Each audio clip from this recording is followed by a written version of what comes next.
with the reality of Kashmir.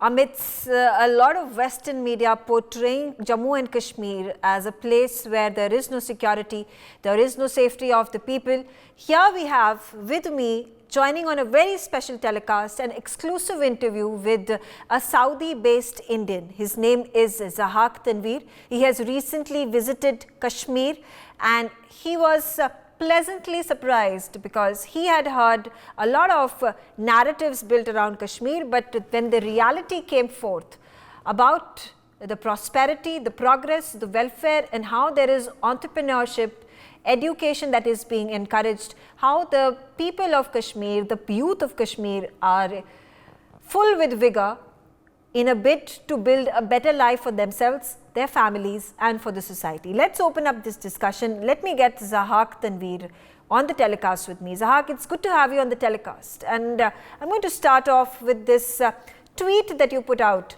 And you spoke about how, as opposed to the perception that is created by certain media channels, certain media agencies, when you actually visited Kashmir for the first time, the situation was completely in contrast to what you had heard or read.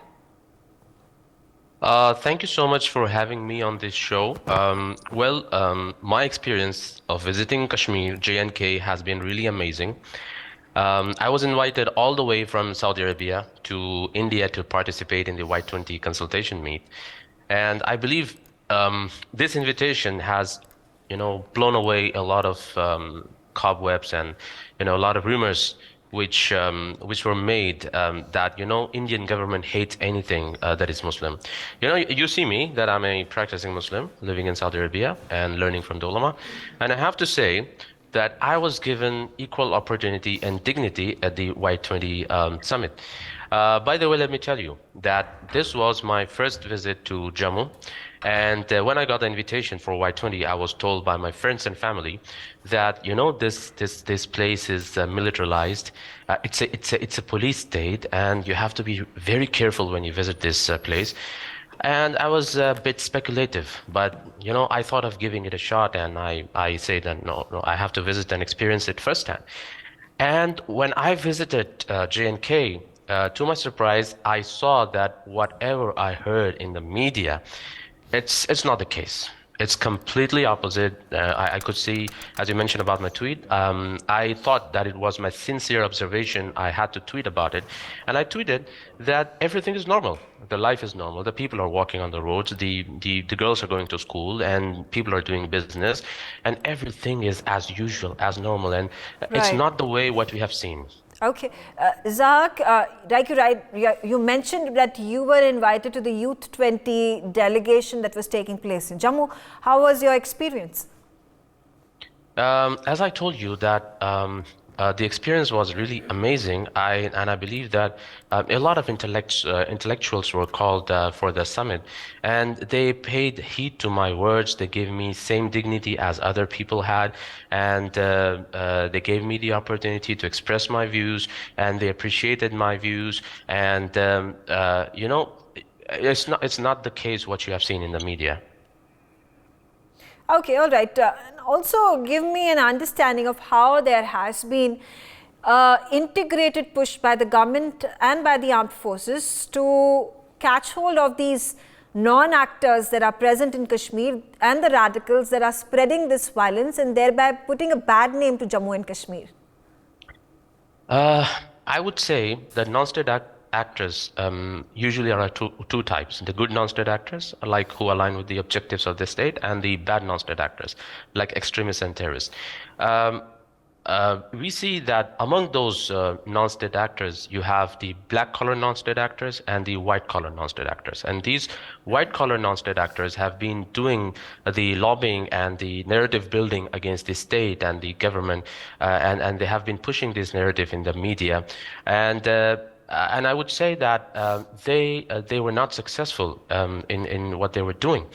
And I would also say that the menace of the non-state actors is not limited to only J&K, by the way. It's all over India, and this nexus is a global nexus. And what the state can do is the state can empower the good non-state actors like the civil society organizations by creating dialogue between different communities, by hosting a common platform where two different parties can come together and share their concerns, and also by magnifying the sane voices who sincerely endorse the government's benign policies. Okay. Also, wanting to understand more about this Y20 summit that took place in Kashmir.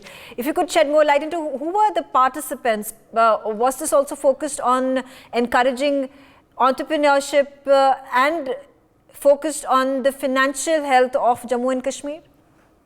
Yes, I believe there was the motive behind it to boost the youth empowerment and also to boost the financial aspect. And in fact, I met a lot of 19-year-old, 20-year-old entrepreneurs. I was surprised. I was standing right after the Y20 summit. I was waiting for someone, and I got a young 19-year-old boy. He came up to me and he gave me his business card, and he said that I'm the youngest entrepreneur, and I'm focusing on becoming the policymaker. And I was really surprised at looking the way the youth are empowered in J&K. And in fact, I met a 25-year-old youth, a young guy, who is holding a government position. So as you mentioned that the government, they tried to do this Y20 summit to gather all the young people on one platform so that they get motivated looking at each other and talking to each other. So it was a very amazing platform where the youth were invited and they made to interact with each other. Zahak, also give me an overview of whether there are more foreign nationals, more investment companies within the country, as well as from outside, who are they focused on investing more in Jammu and Kashmir to build infrastructure, to build entrepreneurial ideas, to build employment opportunities for the youth? Exactly. Before going, I was actually reading some stuff and collecting some data about J&K, and I came to know that PM Modi, he addressed a Rozgar Mela, I think last year, in which 3,000 youth across the place were given appointment letters for government jobs. And he said that 3,000 people have been recruited for various government departments since 2019, and nearly 20,000 posts have been filled. And about the investments, what you're talking about, I have seen and I've read the data that UAE, top businessmen from UAE are looking forward to invest in J&K. In fact, one of the top the shopping malls which exist in the UAE, Saudi Arabia, UAE, Bahrain, and Qatar and Oman. These companies will be investing in J&K. They will be building the food processing units, and at the end of the day, the youth in J&K will be empowered and they will be getting the employment. Absolutely. Zahak, stay on with me. I'm going to introduce other panelists for this discussion as well. Yana, understanding from you, the Youth 20 meeting has only just ended a few days ago. What has your perception been of creating an important, conducive environment for youth in Jammu and Kashmir to then envisage their role in building a stronger, more developed Jammu and Kashmir?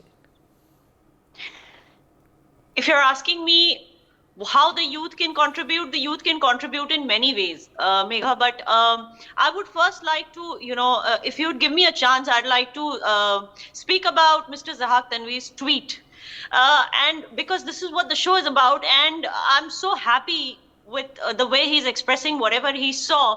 Because if you realize, Megha, this is what activists like I have been trying to do for so many years. We've been trying to show that things are not as bad in Jammu and Kashmir as they're made out to be.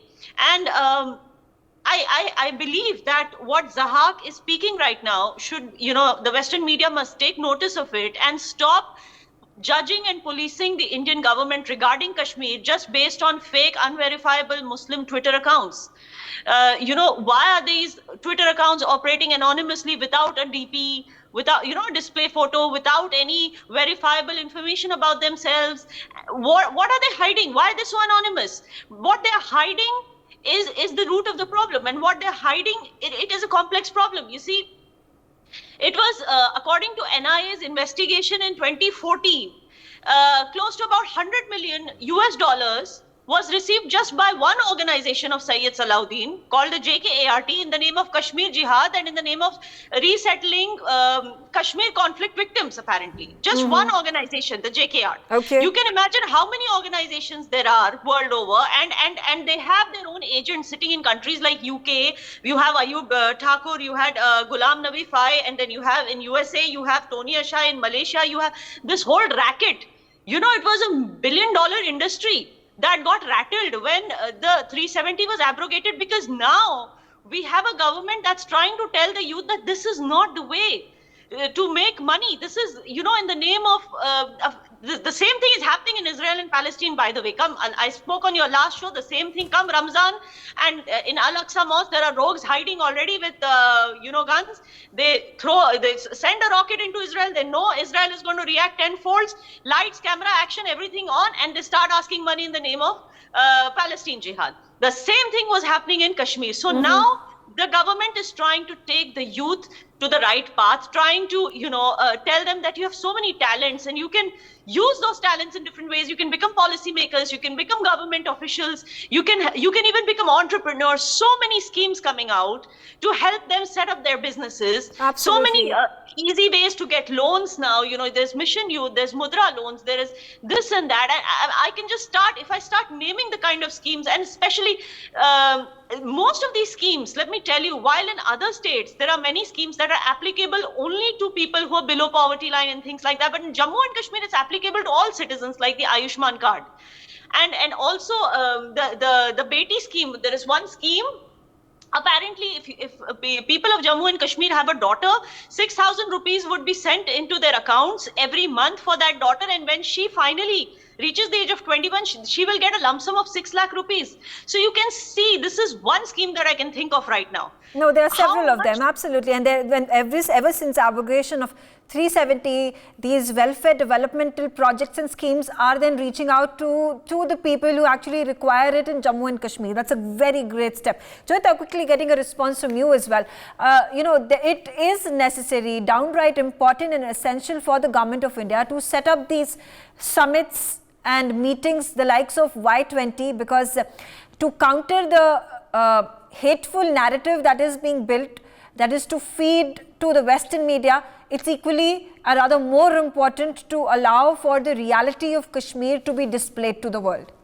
Yes, there's no doubt about that, Megha, because you see the kind of propaganda that goes on against India at the international level is amazing. I was very surprised to hear from someone who was visiting India that apparently in the United States it's being said that people in Kashmir, Muslims in Kashmir, are not allowed to pray. I mean, the thing is that their religious right has been, I mean, India is such a demonic state, worse than China or as bad as China, that they do not even allow people to practice their religion freely. So this person had gone to the Hazrat Bal mosque and had recorded, had done a recording of the prayer going on, and I heard that. And and I was told, I mean, it is so kind of reassuring to see that prayers are going on over there. And the thing is to think of the kind of nonsensical stuff that is being spread against India all through the world. You see, so that is one way, these summits are one way of countering this kind of propaganda. Apart from that, what we also need to do is that at the level, or say at individual levels, at the personal level, you encourage people to go to Kashmir and find out what is going on over there. And in this case, I must mention the several YouTube videos that I see nowadays, in fact, including some stuff that Yana posts on YouTube. And there are several, they are helping in disseminating a lot of information about what is going on the ground. You see, ISI or the Chinese, they can carry out their propaganda up to a point, but once the common people start speaking out, once more and more of these YouTube videos and these WhatsApp posts and all, they become public, gradually, at least in the subcontinent, say particularly in Pakistan, where they say that India is committing genocide of Muslims in Kashmir, that the minorities are being killed and tortured and all sorts of things. that perception on the ground starts changing. At the same time, it's a good initiative, but at the same time, what the government is doing, but I think it needs to step up its communication when it comes, because you see the kind of rubbish, particularly that you see the Western media in particular spreading, and the canard, the kind of stuff that this print. Now, that is something is never countered by any Indian or I would say Indian government. You do not see any pieces that are coming out giving the India side of the story. Why is it that? This is something we need to find out and correct the situation. Okay, Major General A.K. Subhash, a very sensitive matter to tackle, this radicalization that has now taken the life of several people, whether it is the migrants, whether it is about the Kashmiri Pandits, whether it is about our army jawans, and this terror attack that has happened in the last 24 hours in Rajouri sector obviously showcases that there are radicals, there are these terror organizations that continue to play havoc in the region. Now, these kind of news are then played up in international media, thereby creating the false sense of perception that it's dangerous to be coming to Kashmir, visiting Kashmir, and therefore all hell has broken loose and there is no development, there is no enterprising nature, there are no jobs, and people's lives are at stake. Now, that's why I say, how do we change the narrative? Isn't it also important to nab these radicalized terror organizations that are funded by Pakistan in a bid to create the safe, prosperous environment where people from across the world can visit, where domestic population is able to live their livelihood, earn their livelihood, become entrepreneurs, allow for tourism to prosper, and so on and so forth? Yeah, very correct, Megha, no doubt. See, as far as the Kashmir Valley is concerned, the total normalcy had returned back. There are hardly about 40 to 50 residual terrorists are left. The leadership of Lashkar-e-Toba, Jaise Mohammed, Hizbul Mujahideen, totally wiped off. The terrorists whosoever are left residual, they are all demoralized, they are without weapon and ammunition. Now, the fact is that after abrogation of Article 370 and 35A, the Kashmir Valley is completely changed. There is nothing else other than development which is taking place. The number of IIM, medical college, engineering college has come. Horticulture is doing very well. Record time, tourists are coming. Not only national, international tourists are coming. When the OIC meeting was taking place in Pakistan a year before, that is the time when there was a delegation of UAE and Saudi Arabia in Kashmir Valley in Srinagar trying to find out the mechanism to invest almost about $3 billion. So therefore, the people have understood, the international media has also now seen, as far as Kashmir Valley is concerned, it is a hub center of peace. Here the development taking. The grassroots level democracy has come by having a district development council election, panchayat election, delimitation process is over now, there will be state election and possibly the statehood will be given. But having said so, one will also say that as far as the south of Pir Panjal is concerned, the area which was otherwise peaceful so long have already now all of a sudden got activated. The reason is simple, that we have a presidency of SCO and also of G20, and there are number of meetings which are taking place all over the country, and meeting will also take place in Kashmir, in Srinagar, at Jammu also, and also in Arunachal Pradesh. And this is not to the liking of China and Pakistan. Pakistan want to showcase that there is a terrorism still there in Jammu and Kashmir, and this problem is only that domestic, and that's why this sort of activity has now started off in Rajouri Poonch, because it is a border area where it is forested, where it is easy to come and then exfiltrate. My point is we have to go all out now to make sure this area again sanitized. There are overground workers, there are sleeper cells.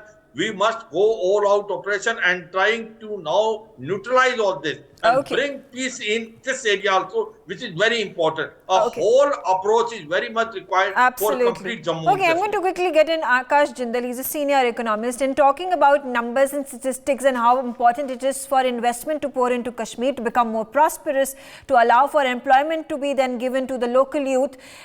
There have been summits, economic summits that have taken place. There are delegates from UAE, from Saudi Arabia. They have all been present. In fact, the G20 meeting that had taken place in Srinagar was also a high-profile event that was then propagated in a similar fashion.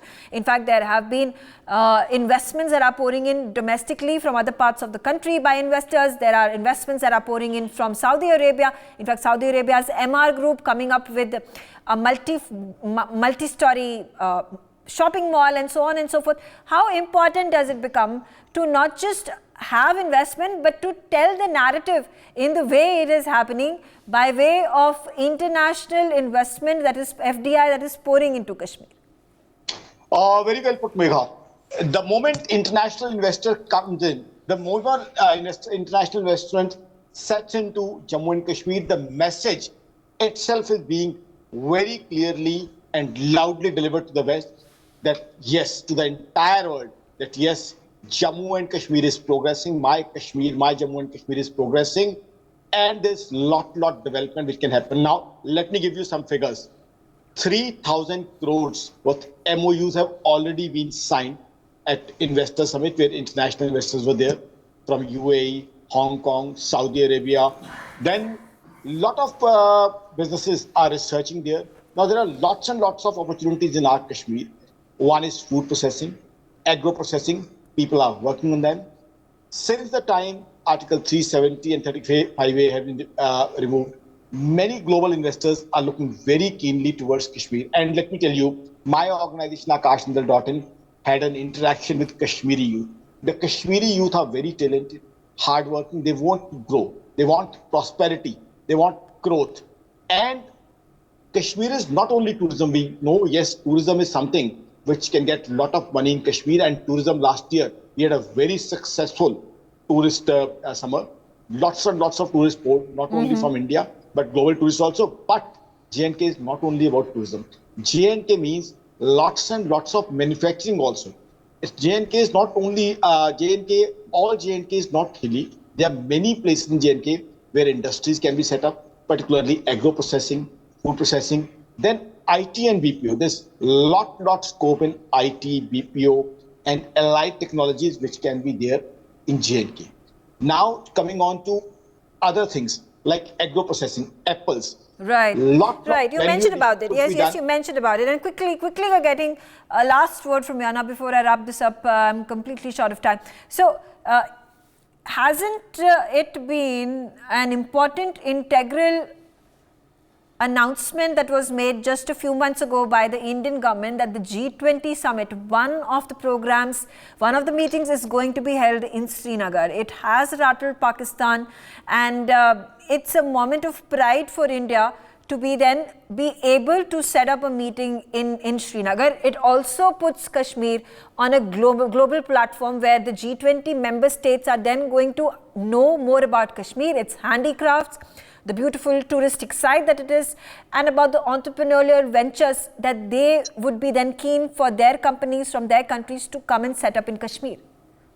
Absolutely. So Pakistan is rattled for the very same reason that I spoke to you before about, because all these organizations, like I just named JK Art, right? But all these organizations like Lashkar and HM, all of them had units that were taking donations in the name of Kashmir Jihad by saying that Kashmiris are not happy, there's nothing normal in the Kashmir Valley. And you can imagine that Pakistan really needed that money. It's a country that tells its people that please have one roti less, have one cup of tea less. And then it tells the non-resident Pakistanis to send money so that, they can all get Pakistan out of its debts.